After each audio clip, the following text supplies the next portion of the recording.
Hello, Stitchers. Welcome to Stitch Please, the official podcast of Black Women Stitch, the sewing group where Black Lives Matter. I'm your host, Lisa Woolfork. I'm a fourth-generation sewing enthusiast with more than 20 years of sewing experience. I am looking forward to today's conversation, so sit back, relax, and get ready to get your stitch together.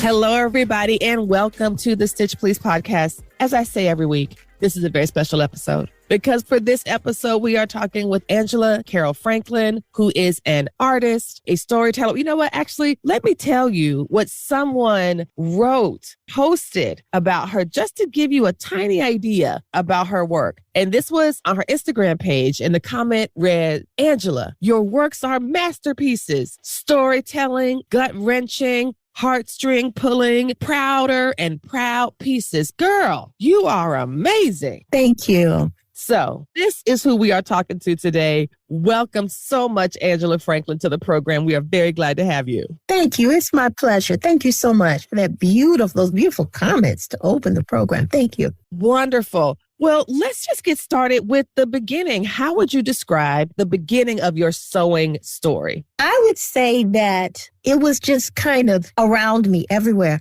I frame it by saying I'm a native of Cincinnati, Ohio, although I really didn't grow up in the Cincinnati city limits. I came from an area called West College Hill. If you go to my Instagram page right after Memorial Day, I had posted this story that someone had written. It said West College Hill neighborhood, Springfield Township community. It's believed to be the oldest Black subdivision in Hamilton County. So it really is a rich story. And I just grew up watching people, as Alice Walker would say, in search of my mother's gardens, people who made art from what they had at hand. My mother sewed. When we were children, my mother would take us to stores and she needed to see the dress, and we would go to department stores and she wanted to see the dress, to hold it, to touch it, to hold up the hanger. But once she did that, she was able to go home and make a pattern from that brown paper bag, make a pattern, and she could sew. My oldest sister was like a seamstress, extraordinary. Wow. So she could make men's coats and men's suits and cover furniture and make just exquisite dresses. My goodness. So they were sewing. So there were always scraps of fabric and it was sewing. So I didn't pick up then, but my mother did put me in a sewing class at a very young age, maybe second, third grade. And it was that perfunctory class where we made an apron.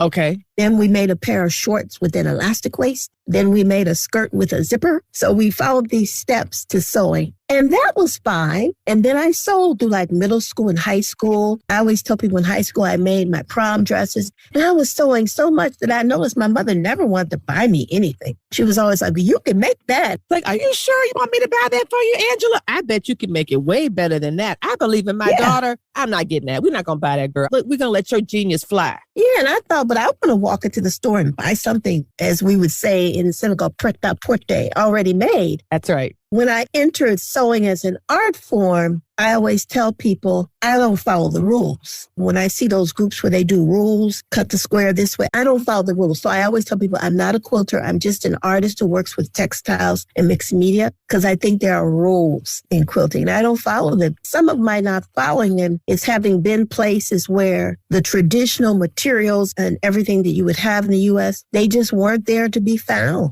And I couldn't do it that exact way. So I improvised. This is fantastic. I love hearing this story of being surrounded by sewing and textiles, being surrounded by this kind of encouragement, this structure, the way that we learn to sew in the U.S., which tends to be you take a formal class, you learn to read a pattern, you learn about the principles of the quarter-inch seam allowance and what the importance of straight seams and tension and da-da-da-da-da. You do learn these things in kind of really very regimented ways. And one of the things I appreciate about the story you shared about your mother could look at a dress and make it. My grandmother was very similar. She could look at you and say, "Okay, I got it. And here's the picture you wanted from the newspaper. Bet." And then she would make it. When you were just talking, you said, "I don't call myself a quilter. I'm just and then you go on to describe this incredibly extraordinary person you actually are because you said quilting is too strict. I wonder if you are a liberating and liberated quilter, that you are someone who is like, you know what? I don't need these rules. These are not made for me. They don't serve me. Let me do what makes my heart sing. And it makes me wonder that you have connected that great freedom impulse with the work that you're doing in terms of repair. I don't know, just helping to kind of build through that program. We're going to talk about next at Xavier University in Cincinnati. There's just so much in your story. Thank you. So much. Like thinking about your travels, thinking about the way you move between the U.S. and Senegal and the Pacific Islands, like all these different places, and how adaptable you are because you began with the same things that Alice Walker talks about, those folks who can make art from what they have at hand. Yes. Right?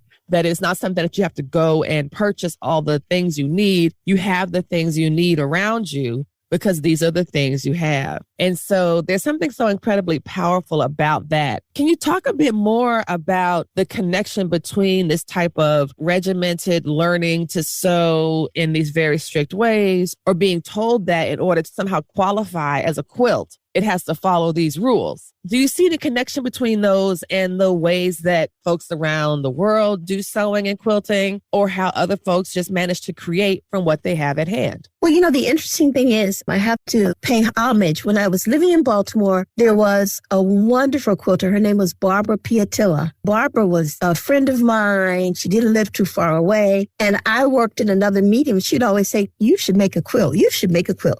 And she said, come here one day, come to my house and sketch out something. Let me show you. And Barbara was my instructor. Barbara showed me. And then she said to me, now try to work with cotton fabrics. And I found that very interesting, albeit somewhat limited, because years later, I lived in the UAE, United Arab Emirates, in Abu Dhabi for about 11 years. Linen and cotton were not so prevalent. Like when you think of the women and they wear the abayas, yes, the abayas are more silky and more crepe and more flowing. So one day a colleague told me, we're not drawn to linen. She said, I think it was the British who brought linen to us. And I said, it seems to me you would be drawn because it seems cooler than the crepes and the silks, etc., in this blazing heat of 130 degrees. Mercy. So I found a store that always had linen. And then I found a store that had beautiful patterned cotton from Malaysia. So I had to really make an effort to keep moving and moving and moving and finding everything you have in the U.S., you just don't replicate it.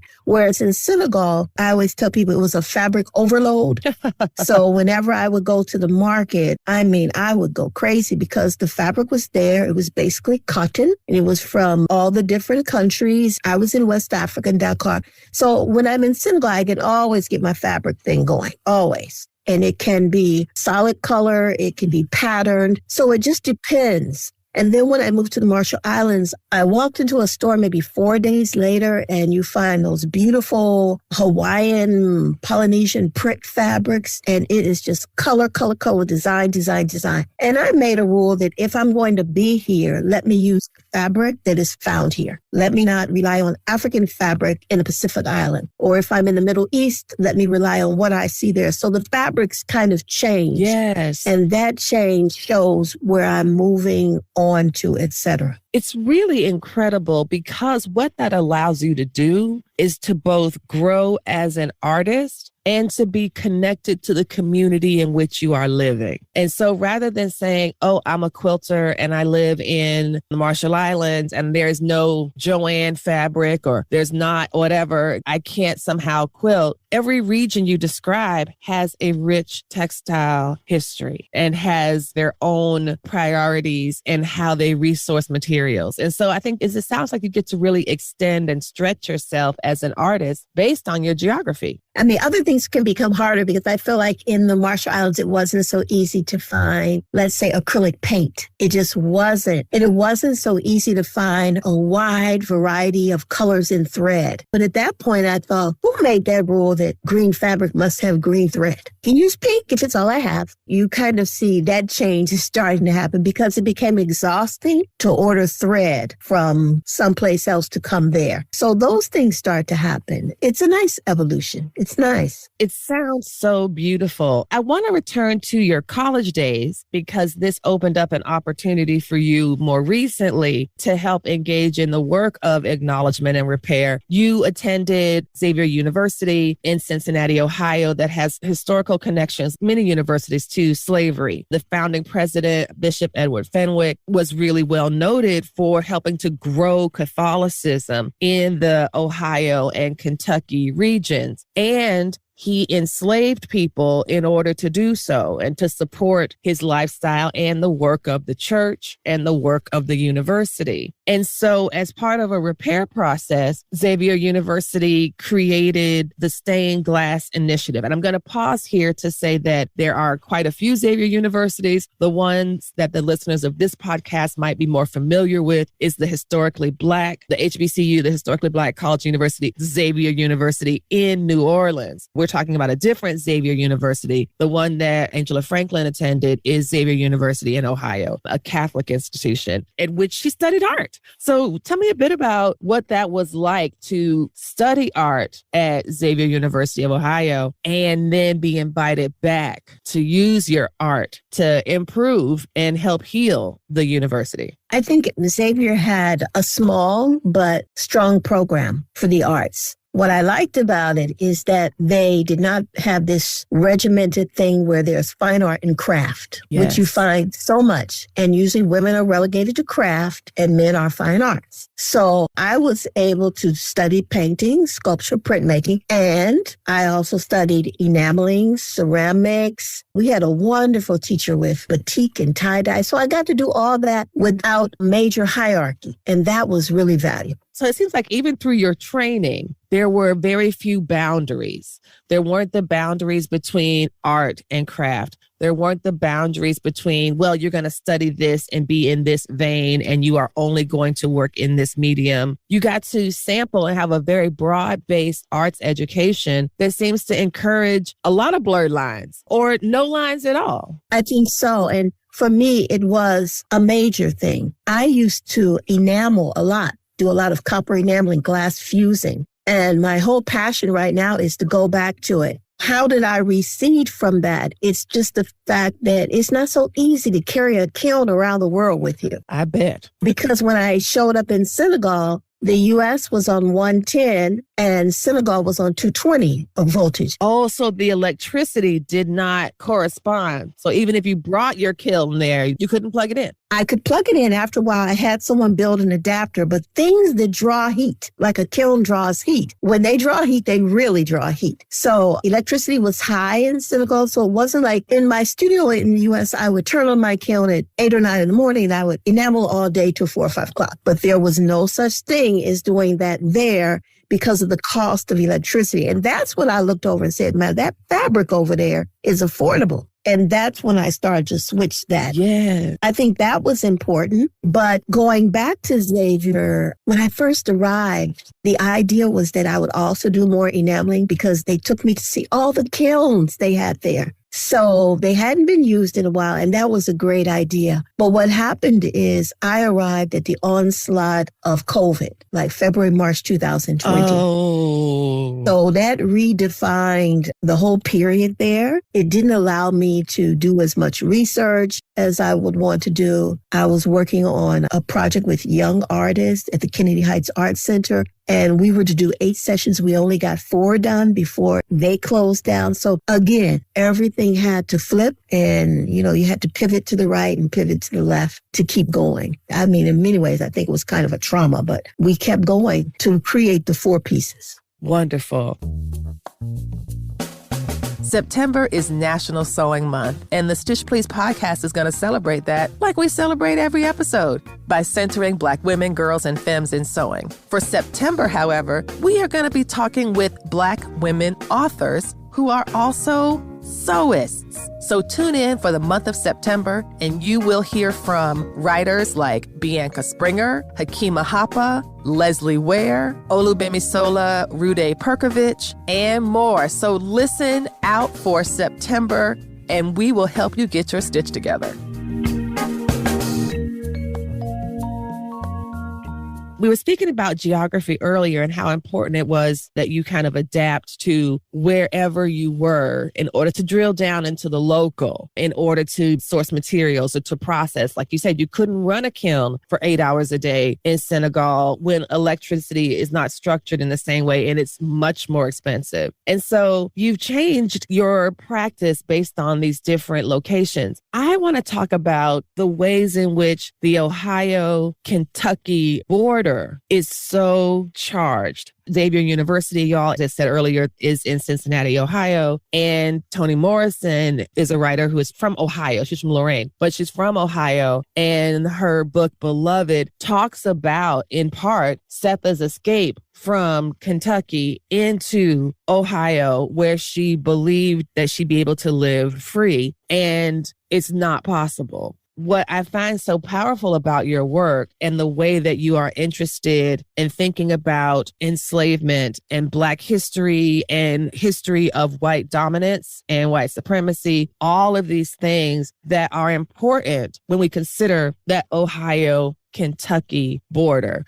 It's kind of like, I think the phrase you used was not quite free, I believe, or right. And so can you talk about that and how perhaps that led to the work in My Soul to Keep? I was saying that when I was doing the project at Xavier, the nice part about it is that it required a bit of research because Fenwick was originally from Charles County, Maryland. And his people, his family, they had enslaved people. That was part of his father's legacy. Fenwick would inherit these people as well. But he also goes off. He leaves the U.S. I think he goes to Belgium. And in Belgium, he becomes a Dominican Catholic priest. When he returns to the U.S., his father has passed, and he inherits this property, the people. And I think it was about maybe 12. So he sold most of the land, but he brings the people with him to Kentucky. And his purpose of coming to Kentucky was to establish what is called the St. Rose Priory, and it will become the first Dominican house in the United States. So he brings his enslaved people from Maryland to Kentucky, and then he buys more while he's in Kentucky. Wow. When I do this series of work, I said to everyone, it's not about the trauma of slavery. It was about the contributions that they made, economically, the contributions, because they would build the priory. They would build the buildings. There was a grist mill there that they used to mill like wheat and corn, and that generated revenue. So all of that was about it. After a certain point, Fenwick goes to Ohio. So at this point, you have to wonder, was he noble or was it just the law? Because he can't take those enslaved people with him to Ohio because Ohio is a free state. So now he's in Cincinnati. He doesn't have these people, but the legacy and the contributions that they started will continue to fund his lifestyle as he moves into Cincinnati, Ohio. When you grow up in Cincinnati, you're always aware of that mighty Ohio River. And when you read books about slavery, they always talked about how, although it was cold and it was riskier, most times the slaves, if they could, they would try to run in the winter because there have been times when the Ohio River has frozen solid. That's how cold it is. And the belief that the stars were brighter the colder it was. They were more brilliant. When you stand on the Kentucky side, there's a house. It's in Ripley, Ohio. It's the Rankin House. And the Rankins were abolitionists. So the story was that you could see the house from the Kentucky side. And if there was a light in the window, that meant you could come. Enslaved people could come now. If there was no light, that was kind of a sign, do not come to the house now. Ohio River had this legacy, a powerful role. But as you saw in Beloved, at some point, the laws would become that if you escaped and you were free, there were new laws made that did allow the owner to cross into Ohio. That's right. The Fugitive Slave Act. Fugitive Slaves Act. They could cross into Ohio and recapture you. So it's a muddled history in terms of what the river was and what the two states were together. It's pretty muddled. Yeah, it definitely is. And the strong tension between dosing out freedom in small bites. You can come here, but only if the light is on at great peril to your own life. It really does remind us that these systems of violence were created with documents and with paper and with laws and all of these things, but that they absolutely devastated human people. to the point where I think that the stain, and I'm not sure if you could tell me a bit more about the stained glass initiative and like if they were talking about, because when I thought stained glass, I was thinking like the stained glass artistry, which is also a part of it, but also the stained legacy of an institution that was able to thrive on the destruction of human life. That is a stain. And this is the thing I tell folks all the time. Slavery is not Black people's shame. Black people should not be ashamed of having been enslaved. The shame is in white people. The shame is in those folks who could compromise so much of their own beliefs to basically enact the greatest crime against humanity in the pre-modern era. Just appalling. So I was really curious about that and about, I don't know, it's just such a powerful thing to think about geography when you start to think about it. So the Stained Glass Initiative specifically was about that? Yes, the Stained Glass Initiative was established from Xavier's perspective to institutionalize racial repair and reconciliation. And I think what happened is, like you said in the beginning, other universities had this legacy. We all knew about what happened to Georgetown. Most people know about Georgetown and the number of enslaved people that they had there, that they sold, et cetera. So I think you start to see institutions come forward to acknowledge it and do something before they were outed or it came out. So I think that Xavier had this desire to explore their historical connections to slavery and to move forward. So the Stained Glass Initiative comes from that. The idea was for an artist to come in and create works of art that would go into the permanent collection of Xavier and to also do some community initiatives, et cetera, whether it was working with the students, staff on the campus, or out in the neighboring community. But remember, COVID comes along. When they talked about it, they said the symbolism of stained glass captures the essence of Xavier's work concerning slavery and racism. So it says that our history is stained by slavery. So Xavier was committed to institutionalizing racial repair and reconciliation. And just as stained glass emits and reflects light in different ways, the Stained Glass Initiative seeks to acknowledge and perpetuate the diversity of experience and reflection that is needed to envision a better common good. Wow. So this is how the idea comes forward to create the pieces. And like I said, the pieces were not about the trauma. We know the trauma. It was about the economic impact and the contribution and the presence of those enslaved people, the legacy that they left. It was a way of saying the things that you currently enjoy. Mm-hmm.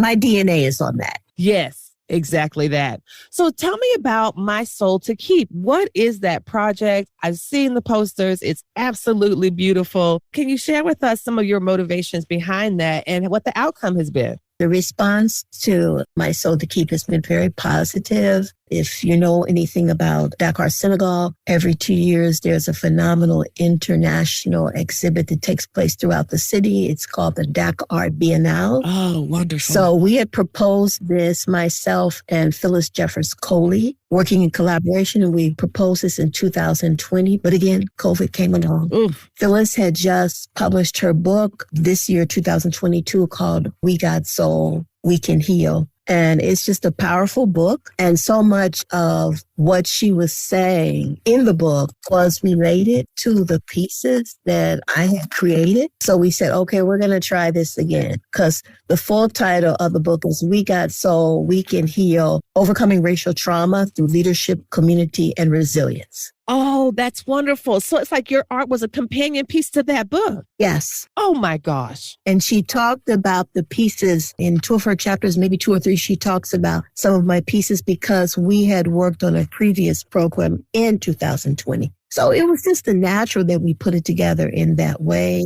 And her book is quite rich. I think it's layered, it's textured. And in my pieces, I talk about Mami Wata, and she talks about Mami Wata in her book. Oh. And I talk about the legacy of the red bird. I don't know, for some people, if you have that history where if someone dies in your family, you see a red bird and you believe that the red bird has come to bring messages to you. We say a red bird brings a message from someone who's passed. I don't know. Did you grow up hearing this? I did not grow up hearing that. I did not grow up hearing that. But I love learning about Black people and our tradition. So Thank you for telling me that. Yeah, it's a way that someone who's passed, they're sending you a message. You in return can share a message to the Redbird to take back to them. Oh, that's beautiful. In her book, Phyllis Jeffers Coley says our ancestors are speaking to us spontaneously, even when we do not seek them out. And our capacity to connect with them offers us another powerful way that we can heal our soul. Yes, indeed. That I believe 1,000%. I might not have seen a red bird, but I indeed believe that I get messages. Yes, it's just like, do you choose to hear the message? So there you go. The pieces that were in the exhibit were related to, I had 2 sisters that had passed away in 2018 and 2019. And the pieces really spoke about that experience and how do you transition through the experience and what do you learn from what happened and how does it make you better and how do you take it to the next place? So I don't know how other people who don't create, how they transition do, but for me, it was natural to create. That is such a beautiful process that you describe because grief is so intimate, but also feels so public. And so I really appreciate in both ways, you seem like in the same way that for the Stained Glass Initiative, you said you didn't dwell on the trauma, you dwelled on the contributions. That is what you wanted people to know, to be acknowledged, to be seen and remembered, to have their names called. Yes. That means something. It means a lot. And so I thank you for doing that work. As we start to wrap up, I must ask you this question. The slogan of the Stitch Please podcast is that we will help you get your stitch together. Angela Franklin, what advice would you offer to our listeners to help them get their stitch together? I like that. What is it? Sometimes you see it on Facebook. It says, dance like you don't care if anyone's watching. That's right. That's right. That's right. We've always been taught to do those really neat stitches that no one can see, very neat, delicate stitches. But what if it's purposeful? What if you want the person to see the lime green stitching over the red fabric? Yes. Make it purpose. There's a time for delicate and refined, and there's a time to just stitch with wild abandon and create something just outstanding by doing that. And it took me a long time to get to that way because it was always stitch neatly, stitch small. No one should see the stitch. And that's sometimes when I exhibit a piece and you can tell when someone comes from a very technical sewing background, they'll come up close. But then I'll say to them, this is an art piece. And I went wild. So I think stitching should give you that kind of experience as well. And I do most of my pieces hand stitching and I enjoy it. I do most of them by hand stitching. People say, well, you've seen every movie on TV because the TV or the radio's on when I'm stitching. But I enjoy the process. It's calming, but I feel like there comes a time when I just want to stitch wildly. I love that. The idea of stitching with wild abandon. That sounds incredibly fun. Just like this conversation has been incredibly fun. Thank you so much, Angela Franklin, for being with us today. Where can we find you? Where can we find out more about what you're doing and what you're up to? On Instagram, it's artist.Angela Carole, Carole Franklin. You can find me on Instagram and you can find me on Facebook. And I'm always updating, trying to update what I'm doing in the art world there. Thank you. Thank you. Thank you. This has been great. You've been listening to the Stitch Please podcast, the official podcast of Black Women Stitch, the sewing group where Black Lives Matter. We appreciate you supporting us by listening to the podcast. If you'd like to reach out to us with questions, you can contact us at blackwomenstitch@gmail.com. If you'd like to support us financially, you can do that by supporting us on Patreon, Patreon, and you can find Black Women Stitch there in the Patreon directory. And for as little as $2 a month, you can help support the project with things like editing, transcripts, and other things to strengthen the podcast. And finally, if financial support is not something you can do right now, you can really, really help the podcast by rating it and reviewing it anywhere you listen to podcasts that allows you to review them. So I know that not all podcast directories or services allow for reviews, but for those who do, for those that have like a star rating or just ask for a few comments, if you could share those comments and say nice things about us at the Stitch Please podcast, that is incredibly helpful. Thank you so much. Come back next week and we'll help you get your stitch together.